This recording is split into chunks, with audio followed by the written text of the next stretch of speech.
In this video, I will be showing you how to create a custom gift voucher in Canva. Let's get started. I begin by clicking on the search bar and typing in gift certificate to pull up relevant templates.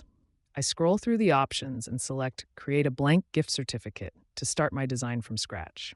Once the editor opens, I head over to the Elements tab on the left sidebar. I search for spring flowers and click See All under Graphics to find the perfect illustrations for my theme. I browse through the floral options and select a charming flower cart, which I then resize and position on the left side of the canvas. Using the magic recommendations, I find a matching rain boot graphic with flowers and place it in the top left corner. Now I add a text box and type Bloom and Grow. I open the font menu and browse through my recently used and brand fonts, eventually selecting Copperplate Gothic for a clean look.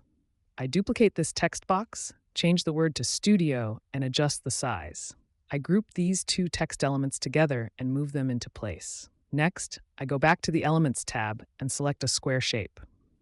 I resize it into a thin, elongated rectangle to create a border for my voucher details. I change the color to black and adjust the stroke weight to make the lines more delicate. Inside this border, I add a text box and type voucher number, followed by a serial number. I duplicate this text to add a valid until section with a specific date, then group the box and text together to keep them aligned. For the main heading, I add a new text box and type a gift of spring. I spend some time scrolling through the font library, looking for something elegant and script-based. I settle on Above the Beyond script and adjust the font size to make it a focal point. Below this, I add the value of the voucher by typing $100 gift voucher.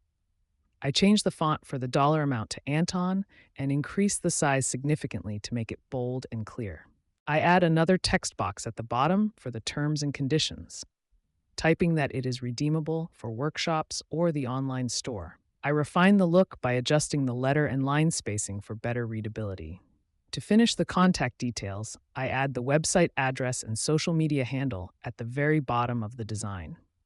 I decide to add a vertical line separator next to the price for extra structure, adjusting its weight and length to match the layout.